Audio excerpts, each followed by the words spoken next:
You know, we've been telling you this week about how the Senate Select Committee on Intelligence came out with their findings. They said that what happened in Benghazi was preventable. They said that al-Qaeda affiliates were involved, and in the back part of it, it said that Hillary Clinton was ultimately responsible for security. What's interesting now is we're hearing about testimony that Joint Chiefs Chair Martin Dempsey gave in October, and what he revealed was, you know, we all want to get the bad guys who did that.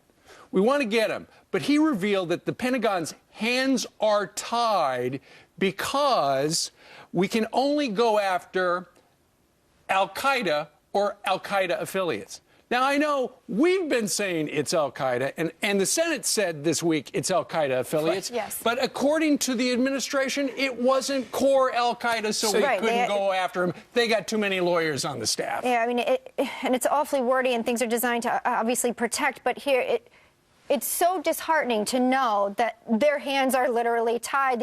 Under the authorization for use of military force, it allows U.S. attacks anywhere in the world only on al-Qaeda and associated forces, but they don't fall under the AUMF authorization by the Congress. Right now, they just don't. It doesn't make any sense when you now know, within minutes of the attack, even beforehand, we knew that the associated, I mean, that's the loose general term. And so... Wasn't that enough? Martin Dempsey has been criticized. He was criticized in the Senate report for not having any assets in the area. You wonder if that's some sort of excuse, though, for not having any assets in the area because we weren't able to classify these groups that were associated with al-Qaeda. They were certainly associated with al-Qaeda. We know from the Senate report that they were associated. Americans dead, and it says that the U.S. could seek to capture the Benghazi attackers under the existing agreement, but it would need to rely on forces in Libya or any other countries where the attackers are hiding in order to do so. It's infuriating, and literally feeling handcuffed when we can't protect our own is an awful sentiment. Yeah, we would have to ask Libya for permission.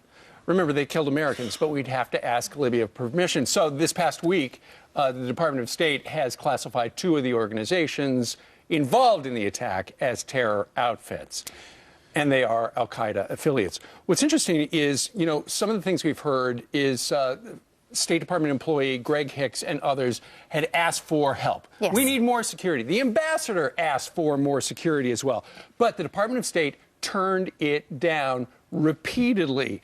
And, you know, you've probably heard on TV some people say, well, the guy who ran AFRICOM, Carter Ham, offered Chris Stevens more protection, and he said no. Well, Stevens' bosses had said no, so he had to say no. But it wouldn't have made any difference anyway because the Department of Defense was calling the shots, and, in fact, Leon Panetta took more security away the month before the attack. Anyway, I bring up Chris Stevens because Lindsey Graham took to the floor yesterday and talked about how there are some on the political left who are blaming Chris Stevens, our ambassador, who died. Listen to this. Here we are, years later, the families have no clue as to what happened to their loved ones, and quit blaming the dead guy. This suggestion that Chris Stevens had fault for his own death. Chris Stevens was in Benghazi because that's where he was supposed to be, doing what America wanted him to do, try to hold Libya together. So there's not going to be any blaming the dead guy. Don't blame the dead guy. And meanwhile, still no one has been fired for this debacle. Going out on putting out those talking points the next day on the Sunday talk shows where Susan Rice went and said that it was because of a spontaneous. But what does it YouTube matter? video. And then, of course, what Hillary difference Clinton. does it make? What does it matter? Secretary of State Hillary Clinton, of course. No one has been fired yet from the administration for any of this, and it's pretty remarkable. Yesterday, Ed Henry asked Press Secretary Jay Carney about this very issue, and here was the press secretary's response. Senator Graham, a Republican, obviously was on the floor today, and he compared the Benghazi situation to Chris Christie's situation and said, look, he owned up to it, he fired people. And he specifically said, why hasn't one person at the White House, the State Department, been fired over that? How do you answer that? All I can tell you is, again, this has been exhaustively investigated by both Congress and the ARB and others. Very sort of stark assessments have been made, recommendations have been put forward, including on personnel, and the State Department adopted those. You know, he just quoted the ARB, the Accountability Review Board.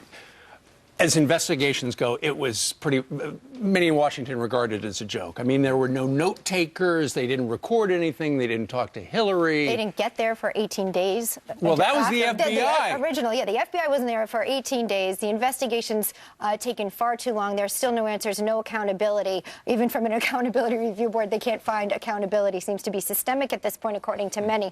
But why isn't Patrick Kennedy? I mean, you know, he was listed right underneath Hillary Clinton in this report that came out as the reason for the lack of security and organization at the State Department. So Hillary Clinton sort of dodged a bullet here from any of the members of Congress in this Senate report. Maybe she was mentioned one time. He's mentioned repeatedly throughout the report. He still has a job. Yep.